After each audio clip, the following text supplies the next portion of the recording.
تو ان کی لاجک ذرا بدل گئی. ہاں ذاکر بھائی ہم جانتے پیڑ پودوں میں جان ہے, لیکن پیڑ پودے ان کو درد کا احساس نہیں ہے, انہیں درد نہیں ہوتا. پیڑ پودوں کو درد نہیں ہوتا ہے اور جانور کو درد ہوتا ہے, اسی لیے جانور کھانا بڑا گناہ ہے, پیڑ پودے کھانا کم گناہ ہے. آج سائنس پھر سے ترقی کر چکا ہے.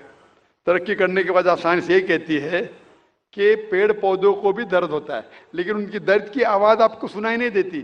ہم انسان صرف 20 سائیکلز اور 20,000 سائیکلز کے درمیان فریکوینس میں سن سکتے, اس کے نیچے اس کے اوپر نہیں سن سکتے. وہ چیختے ہیں لیکن ہمیں ان کی آواز سنائی نہیں دیتی. تو ایک شخص نے مجھ سے سب سے زیادہ بحث کیا اور کہا کہ ذاکر بھائی میں مانتا ہوں کہ پیڑ پودوں میں جان ہے, پیڑ پودے کو درد ہوتا ہے, لیکن پیڑ پودوں میں صرف 2 یا 3 سینسز ہے, جانوروں میں 5 سینسز ہے, اس لیے جانور کا قتل کرنا بڑا گناہ ہے. تو میں نے اس سے پوچھا کہ اگر آپ کا بھائی پیدا ہوتا ہے 2 سینسز کم کے ساتھ, وہ سن نہیں سکتا ہے اور بات بھی نہیں کر سکتا ہے, گنگا ہے اور بہرا ہے, جب وہ بڑا ہوتا ہے اور اگر کوئی انسان اس کا قتل کرتا ہے تو کیا آپ جا کے کہیں گے جج سے میلارڈ قاتل کو کم سزا دو کیونکہ میرا بھائی گنگا تھا, بہرا تھا, وہ سن نہیں سکتا تھا, بات نہیں کر سکتا تھا؟ آپ تو کہیں گے قاتل کو ڈبل پنشمنٹ دو, میرا بھائی تو معصوم تھا, نہ سن سکتا تھا نہ بات کر سکتا تھا. اسلام میں 2 سینسز جیسے 2 سینسز وہ نہیں. اسلام میں اللہ تعالیٰ فرماتے سورہ بقرہ میں سورہ نمبر 2 آیت نمبر 168 میں 168 میں eat of the good things which Allah has provided you, جو اچھی چیز آپ کو آپ کے اللہ نے دیے اس کو آپ کھا سکتے.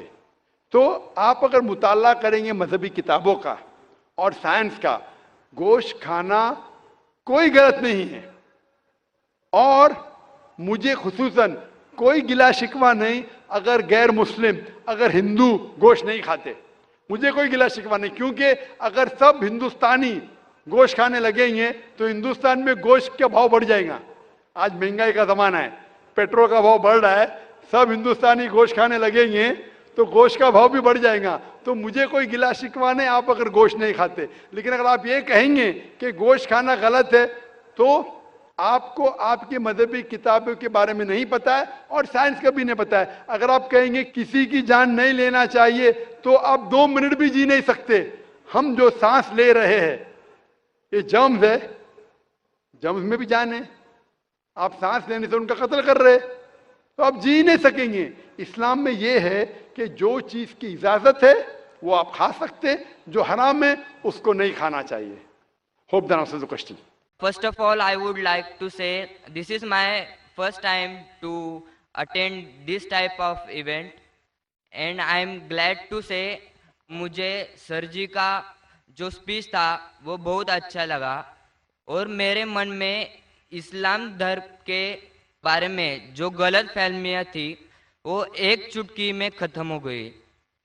اور میرا پہلا سوال سر جی سے یہ ہے کہ بھگوان اور اللہ ایک ہی ہے, اور میرا دوسرا سوال یہ ہے کہ اگر پہلے ایک سوال کا جواب یہ کر لیجئے پھر انشاءاللہ دوسرا سوال کریں.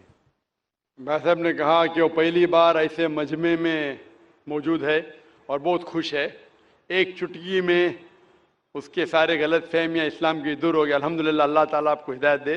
اور اس کا سوال ہے کہ کیا بھگوان اور اللہ ایک ہی ہے؟ اس سوال کے 2 رخ ہو سکتے, 2 رخ. آپ کامر کدھر لگاتے وہ امپورٹنٹ ہے. اللہ اور بھگوان ایک ہے؟ ہاں ایک ہے, ایک ہی ہے, 2 تو نہیں ہے. اگر کہیں گے کہ اللہ اور بھگوان یکساں ہے تو سوال دوسرا رخ لے لیتا ہے.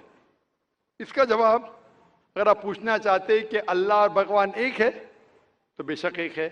اگر آپ پوچھنا چاہتے جو اللہ اور بھگوان, جو ہندو لوگ جو بھگوان میں مانتے ہیں اور مسلمان جو اللہ میں مانتے وہ ایک ہے, تو میرا جواب اس میں یہ کہ اگر آپ صحیح طریقے سے ہندو دھرم کی کتابوں کا مطالعہ کریں گے اور صحیح طریقے سے اسلام دھرم کی کتاب کا مطالعہ کریں گے تو دونوں یکساں ہے, وہی ہے. لیکن اگر جو مذہب کے دھرم ادھیکاری ہے ان کی بات سنیں گے جو کتابوں کے حوالے سے دور ہے, کتاب کے پیغام سے دور ہے, تو ہو سکتا ہے آپ کو غلط رائے ملیں گی. جیسے میں نے فرمایا تھا میرے تقریر میں کہ قرآن میں لکھا ہے سورہ اخلاص میں سورہ نمبر 112 آیت نمبر 1 میں قل هو اللہ احد کہو کہ اللہ ایک ہے. اسی طریقے سے آپ جب ہندو مذہب کی کتاب کا مطالعہ کرتے ہیں, آپ پڑھتے ہیں, اس میں لکھا ہے چھندوگیا اپنشد میں ادھیائے نمبر 6 سیکشن نمبر 2 شلوکا نمبر 1 میں لکھا ہے ایکم ایودتیم, بھگوان ایک ہے, ایشور ایک ہے, دوسرا نہیں ہے. لکھا ہے سوتا سوتر اپنشد میں چیپٹر نمبر 6 شلوکا نمبر 9 میں ناچسیہ کسج جنیتا نہ چدیپا, اس بھگوان کے کوئی والدین نہیں ہیں, کوئی رب نہیں ہے, بھگوان کا کوئی ماں نہیں ہے, کوئی والد نہیں ہے, کوئی سپیریئر نہیں ہے. لکھا ہے سوتا سوتر اپنشد میں چیپٹر نمبر 4 شلوکا نمبر 19 میں ناتیہ پرتیما استی, اس ایشور کی کوئی پرتیما نہیں. پرتیما کا مطلب ہے عکس, painting, picture, portrait, statue, idol. اس بھگوان کی کوئی پرتیما نہیں, کوئی پکچر نہیں, کوئی پینٹنگ نہیں, کوئی عکس نہیں, کوئی فوٹوگراف نہیں, کوئی آئیڈل نہیں, کوئی اسٹیچو نہیں. یہ دہرایا گیا ہے یجروید میں چیپٹر نمبر 32 شلوکا نمبر 3 میں ناتیہ پرتیما استی, اس ایشور کا کوئی عکس نہیں, کوئی پرتیما نہیں, کوئی پکچر نہیں, کوئی پینٹنگ نہیں, کوئی فوٹوگراف نہیں. تو جب آپ مطالعہ کریں گے ہندو مذہبی کتاب کا اور قرآن کا, ہندو مذہبی کتاب کا برہم سوتر میں کہا گیا ہے ایکم براہم دیوتیا ناستے نینا ناستے کنچن, بھگوان ایک ہی ہے, دوسرا نہیں ہے, نہیں ہے, نہیں ہے, ذرا بھی نہیں ہے. There is only one God, not a second one, not at all, not at all, not in the least bit. تو جب ہم اسلام اور ہندو مذہبی کتاب کا مطالعہ کریں گے ہمیں پتہ چلتا ہے کہ ایشور, اللہ, بھگوان, خالق, مالک ایک ہی ہے. اور اس خالق, مالک, ایشور, بھگوان, اللہ کا کوئی عکس نہیں, کوئی پینٹنگ نہیں, کوئی مورتی نہیں, کوئی فوٹوگراف نہیں. ہمیں صرف اس اکیلے ایشور اللہ کی عبادت کرنا چاہیے. ہوپ دام سے کوشچن. سر میرا نام پرنو نائک ہے اور میں مرچنٹ نیوی میں کام کرتا ہوں. میرا سوال یہ ہے کہ اکارڈنگ ٹو قرآن یہ کہا جاتا ہے کہ جب قیامت کا دن آئے گا تو اس وقت اللہ جب سب کو پھر سے اٹھائیں گے تو کہا جائے گا کہ اپنی قبروں سے اٹھو. تو ہم ہندوؤں کا کیا ہوگا, کیونکہ ہماری تو کوئی قبر نہیں ہوتی. بھائی صاحب کا سوال ہے کہ وہ کہتے ہیں کہ قیامت کے دن جب اللہ تعالیٰ واپس سے ہمیں دوسری زندگی دیں گے تو کہیں گے اپنے قبروں سے اٹھو. ہندو بھائی صاحب پوچھے کہ ہندو لوگ تو قبر میں دفنائے نہیں جاتے, ہندو بچے دفنائے جاتے نا. ہندو بچے ہندو مذہب میں چھوٹا بچہ ہے اس کو جلایا نہیں جاتا, اس کو دفنایا جاتا ہے. پھر بھی کئی مسلمان ہیں جو ڈوب کے مرتے, جو جل کے مرتے, ان کو بھی دفنایا نہیں جاتا ہے, جن کی ہمیں ملتی نہیں. یہ جب اللہ تعالیٰ کہیں گے کہ پھر سے ہم زندگی دیں گے, ضرور نہیں کہ آپ قبر میں سے لے آ جائیں گے. جو بھی انسان مر چکا ہے اس کے نئی زندگی دی جائیں گے. قرآن مجید میں اللہ تعالیٰ فرماتا ہے کہ اللہ اس میں جان ڈالیں گے, پھر موت دیں گے, پھر سے جان ڈالیں گے. تو اللہ جان ڈالیں گا, چاہے وہ قبر میں ہے, چاہے جلایا گیا ہے, چاہے ڈوب گیا ہے, جو بھی حالت میں ہے اللہ اس انسان میں پھر سے جان ڈالیں گے. اور اللہ تعالیٰ کو جان ڈالنا بہت آسان ہے, چاہے آپ دفنائے گئے ہیں یا چاہے جلا دیے گئے. اللہ تعالیٰ فرماتے جب غیر مسلم کے اعتراض کرتے اللہ سے اور اللہ سے پوچھتے ہیں کہ جب آپ دفنائے جائیں گے اور قیامت کے روز جب انسان اٹھائے جائیں گے تو اللہ تعالیٰ ان کو ہڈیاں کو کیسے جوڑیں گا. جیسے آپ پوچھ رہے نا, اللہ تعالیٰ جو قبر میں ان کو اٹھائیں گا, ہم قبر تو نہیں گئے, تو لوگ پوچھتے ہیں, قرآن مجید میں کا ذکر ہے سورہ قیام میں سورہ نمبر 75 آیت نمبر 3-4 میں کہ اللہ تعالیٰ ہڈیاں کو کیسے جوڑیں گا. تو اللہ تعالیٰ فرماتے ہیں اللہ ہڈیاں کو ہی نہیں جوڑ سکتا ہے, آپ کے انگلیوں کے پور پور کو جوڑ سکتا ہے. انگلیوں کے پور پور. آپ سوچتے ہیں اللہ تعالیٰ کیوں کہتا ہے کیا انگلیوں کے پور پور کو جوڑ سکتا ہے. آج کی سائنس یہ کہتی ہے, سر فرانسس گولٹن ایک سائنٹسٹ ہے جو سن 1880 میں ایک ڈسکوری کیے کہ فنگر پرنٹنگ میتھڈ کہ دو انسان کروڑوں لوگوں میں بھی ان کے فنگر پرنٹ یکساں نہیں ہو سکتے. تو اللہ تعالیٰ فرماتے ہڈیوں کو تو چھوڑو, میں آپ کے انگلیوں کے پور پور کو اکٹھا کر سکتا ہوں اور ہو بہو ویسے پیدا کر سکتا ہوں. تو اللہ کے لیے پھر سے جان ڈالنا بہت آسان ہے چاہے وہ انسان دفنایا گیا ہے یا جلایا دیا گیا ہے یا ڈوب کے مرا ہے، اللہ کو پھر سے جان ڈالنے میں، چاہے وہ مسلمان مرا یا ہندو مرا یا عیسائی مرا، اللہ کو جان ڈالنے میں بہت آسان ہے، کن فیکن، اور پھر سے ہمیں نئی زندگی دی جائیں گی اور پھر حساب کتاب کیا جائے گا. اور حساب کتاب میں اگر آپ اللہ کے احکامات پہ عمل کیے تو انشاءاللہ آپ جنت میں جائیں گے، اس دنیا کے امتحان میں سفلتا پائیں گے. لیکن اگر ان کے احکامات پہ آپ نے نہیں چلے، ان کے مطابق نئی زندگی بسر کرے، تو آپ اس زندگی میں سفلتا نہیں پائیں گے. Hope the answer the question. السلام علیکم ورحمۃ اللہ وبرکاتہ. امید کرتی ہوں آپ سب خیریت سے ہوں گے، اور اللہ تعالیٰ سے دعا بھی ہے کہ وہ ہم سب کو ایمان، سلامتی اور صحت والی زندگی عطا کرے.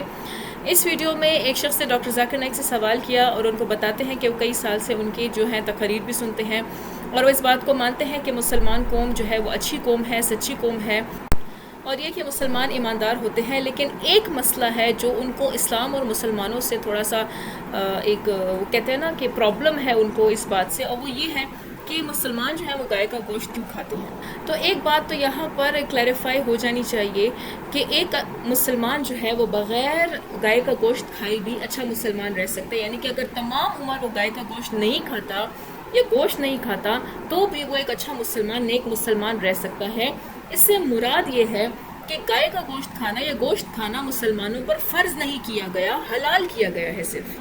لیکن اللہ تعالیٰ نے چونکہ اس بات کی اجازت دی ہے، حلال قرار دیا ہے، اس لیے مسلمان گائے کا گوشت اور ان چوپایوں کا گوشت کھا سکتے ہیں جن کی اجازت اللہ تعالیٰ نے دی ہے. اور اس بات کا ذکر سورہ مائدہ کی آیت نمبر 1 میں بھی ہے. اور چونکہ ہمارے خالق نے اگر ایک چیز ہمارے لیے حلال کی ہے تو اس چیز کو ہم اپنے اوپر حرام کیسے کر لیں یا اس چیز کو برا کیسے جانیں. اور ساتھ میں سورہ نحل کی آیت نمبر 5 میں اللہ تعالیٰ نے فرمایا ہے کہ آپ جو ہے مویشیوں کا گوشت کھا سکتے ہیں، یعنی کہ 4 پاؤں والے جانور جو ہیں جو کہ مطلب پھلی سبزی کھاتے ہیں، وہ جو ہیں حلال ہیں مسلمانوں پر. اور سورہ مومنون کی آیت نمبر 21 میں اللہ تعالیٰ فرماتا ہے کہ وہ جانور جن سے آپ کو دودھ ملتی ہے اور ان کی کھال سے گرمائش ملتی ہے، ان کا گوشت بھی کھا سکتے ہیں. تو بنیادی طور پہ مسلمانوں پر وہ جانور حلال ہیں، ان کا گوشت کھانا حلال ہے جو کہ خود گوشت نہیں کھاتے، یعنی کہ وہ جانور جو کارنیورس نہیں ہیں وہ کھانا مسلمانوں کے لیے حلال ہے. اور سائنسی حقیقت ہے کہ انسانی جسم کو 23 قسم کے امینو ایسڈز کی ضرورت ہوتی ہے، جس میں سے 8 قسم کے امینو ایسڈز انسانی جسم نہیں بناتا، اور کسی بھی پھل یا سبزی وغیرہ میں یہ 8 کے 8 امینو ایسڈز ایک ساتھ نہیں پائے جاتے ہیں. لیکن یہ 8 کے 8 امینو ایسڈز گوشت اور مچھلی میں پائے جاتے ہیں. اور انسان جو ہے اپنی ان 8 امینو ایسڈز جو کہ انسان کی باڈی کے لیے بہت اسینشیل ہے، بہت ضروری ہے، ان کی ضرورت جو ہے، ان کی کمی جو ہے وہ باہر کی خوراک سے ہی پوری کر سکتا ہے، اور باہر کسی بھی خوراک میں سوائے گوشت کے یہ 8 امینو ایسڈز نہیں پائے جاتے. اور اگر دیکھا جائے تو وہ جانور جو کہ صرف اور صرف سبزی خور ہیں، یہ جیسے کہ بھیڑ ہو گیا، بکری ہو گیا، گائے وغیرہ ہو گئی، تو ان کے دانت جو ہوتے ہیں وہ بالکل چپٹے ہوتے ہیں، یعنی کہ فلیٹ سیٹ آف ٹیتھ ان کے پاس ہوتے ہیں. اللہ تعالیٰ نے ان کو وہ دیے ہوتے ہیں کیونکہ وہ صرف گھاس پھوس کھا سکتے ہیں. اور اگر ان جانوروں کو دیکھیں جو گوشت خور ہیں تو ان کے دانت کارنیور سیٹ آف ٹیتھ ہوتے ہیں، یعنی کہ وہ صرف گوشت ہی کھا سکتے ہیں، وہ گھاس پھوس کھا ہی نہیں سکتے. اور اسی طرح اللہ تعالیٰ نے ان کا نظام ہضم بھی بنایا ہوا ہے، یعنی کہ سبزی خور جانور جو ہے وہ گوشت کو ہضم نہیں کر سکتا، اور جو گوشت کھانے والا جانور ہے وہ سبزی پھل وغیرہ ہضم نہیں کر سکتا. لیکن انسان کو اللہ تعالیٰ نے دونوں قسم کے دانت دیے ہیں، یعنی کہ چپٹے دانت بھی دیے ہیں، نوکیلے دانت بھی دیے ہیں، جس کا مطلب یہ ہے کہ انسان جو ہے وہ گوشت بھی کھا سکتا ہے اور سبزی وغیرہ بھی کھا سکتا ہے. اور انسان کے اندر جو انٹسٹائنز ہیں وہ بھی دونوں قسم کی غذاؤں کو ہضم کرنے کی صلاحیت رکھتی ہیں. اور ہندو مذہب میں یہ غلط فہمی پائی جاتی ہے کہ ہندو مذہب میں گوشت کھانا جو ہے وہ ناجائز ہے یا حرام ہے. یہ اصل میں مختلف ثقافتوں کے جوڑ کی وجہ سے اور مختلف کلچرز جو ہیں وہ ہندوستان میں جب جمع ہوئے ان کی وجہ سے یہ غلط فہمی پھیلی ہوئی ہے. جبکہ اگر آپ وید پڑھیں یا منوسمرتی پڑھیں تو ان کے چیپٹرز میں اور ان کی آیات میں یہ بات لکھی ہوئی ہے کہ ہندو جو ہے وہ گوشت کھا سکتے ہیں، بلکہ ان کی قربانی کر سکتے ہیں. اور منوسمرتی میں تو یہاں تک کہ ایک پورا مینیو دیا گیا ہے کہ اپنے اینسسٹرز کو جو ہے کیا چیز چڑھائی جائے اور وہ کتنے مہینوں تک ان کو مطمئن رکھے گا، یعنی کس چیز کی قربانی دی جائے تاکہ ان کے اینسسٹرز جو ہیں وہ مطمئن رہیں. اور اس کا ایک مدت بھی بتائی گئی ہے کہ کتنے مدت تک یہ جو ان کے اینسسٹرز ہیں اس قربانی سے مطمئن رہیں گے. یہ مہابھارت میں بھی لکھا ہوا ہے. پھر جو جین مذہب کے لوگ ہیں وہ اس بات پر تنقید کرتے ہیں کہ یہ جانور جو ہوتے ہیں ان کو تکلیف ہوتی ہے، اسی لیے ان کو خوراک کے لیے قتل کرنا اچھی بات نہیں ہے، جائز بات نہیں ہے. تو جو پلانٹس ہوتے ہیں یا پھل سبزی وغیرہ ہوتے ہیں ان میں بھی تو جان ہوتی ہے اور ان کو بھی تو تکلیف ہوتی ہے. لیکن تب سائنس نے ترقی نہیں کی تھی تو ان کا یہ جو آرگومنٹ تھا تب اس وقت میں تو ٹھیک تھا. لیکن اب جب سائنس نے ترقی کر لی ہے اور یہ بات ظاہر ہو گئی ہے کہ پلانٹس کو بھی تکلیف ہوتی ہے، لیکن چونکہ انسانی کان جو ہے وہ اتنے سائیکل 20,000 سائیکل پر سیکنڈ سے اوپر اور 20 سائیکل پر سیکنڈ سے نیچے کی جو آواز ہے وہ نہیں سن سکتا، اور پلانٹس کی آواز بھی اسی سائیکل کے درمیان ہوتی ہے تو وہ نہیں سن سکتے پودوں کی چیخ وغیرہ. اس کا یہ مطلب نہیں ہے کہ پودے جو ہیں وہ چیخ نہیں مارتے یا ان کو درد کا احساس نہیں ہوتا، بلکہ ہمیں صرف ان کی چیخیں سنائی نہیں دیتی ہیں. تو سائنس نے ترقی کر کے یہ بھی بتا دیا کہ پودوں میں جان بھی ہوتی ہے، پودے چیختے چلاتے بھی ہیں، اور ساتھ ساتھ یہ کہ ان میں سینسز بھی ہوتی ہیں. پھر جین مذہب کے لوگ اس بات کو سامنے رکھتے ہیں کہ جو جانور ہوتے ہیں ان میں 5 سینسز ہوتی ہے اور جو پلانٹس ہیں ان میں 2 سینسز کم ہوتے ہیں ان جانوروں کے مقابلے میں. تو یہ تو پھر اگر اس لاجک سے دیکھا جائے تو ان پلانٹس کو قتل کرنا اور ان کو خوراک کے طور پہ استعمال کرنا تو زیادہ بڑا ظلم ہے، کیونکہ ان کے پاس تو سینسز نہیں ہے. یہ تو اپنا دفاع بھی نہیں کر سکتے، اپنا ڈیفنس بھی نہیں کر سکتے، اور نہ ہی یہ چیخ چلا سکتے ہیں. تو اس لحاظ سے تو یہ زیادہ بڑا ظلم ہوا. تو کہنے کا مقصد یہ کہ صرف ادھر ادھر کی بات اور صرف دوسرے کلچر سے جو بات اٹھائی گئی ہے اس کو مذہب کا نام نہ دیا جائے. کسی کو گوشت پسند ہے وہ کھائے، کسی کو نہیں پسند وہ نہ کھائے، لیکن اس کو مذہبی رنگ دے کے منع کرنا اور دوسروں کو بھی کھانے سے روکنا اور مذہبی رنگ دے کر اس کو ظلم قرار دینا، یہ سب کچھ غلط ہے. امید کرتی ہوں آپ کو یہ ویڈیو پسند آئی ہوگی اور اس سے ضرور کچھ رہنمائی ملی ہوگی. اگر آپ کو یہ ویڈیو اچھی لگی ہے تو برائے کرم اس ویڈیو کو لائک کریں، اس ویڈیو کو شیئر کریں تاکہ انفارمیٹو ویڈیو دوسرے لوگوں تک بھی پہنچے، اور ہمارے چینل کو سبسکرائب کریں تاکہ ہم اسی طرح کی ایمان افروز ویڈیوز آپ کے لیے بناتے رہیں. اور ایک پیاری سی چھوٹی سی دعا کے ساتھ اس ویڈیو کا اختتام کرتے ہیں کہ اللہ تعالیٰ ہمارے تمام نیک اعمال کو قبول کرے اور ہمیں نیک عمل کرنے کی توفیق عطا فرمائے اور ہماری مغفرت کرے، ہمیں سیدھا راستہ دکھائے، اس پہ چلنے کی توفیق عطا فرمائے، اور ہمیں توفیق عطا فرمائے کہ ہم دوسرے لوگوں کو بھی ہدایت کے راستے پہ چلنے کے لیے کنونس کر سکیں، ان کو بتائیں اور ان کو بھی یہ پیغام پہنچائیں. اگلی ویڈیو تک اپنا خیال رکھیے، اگلی ویڈیو میں ملاقات ہوگی انشاءاللہ. تب تک کے لیے السلام علیکم ورحمۃ اللہ وبرکاتہ.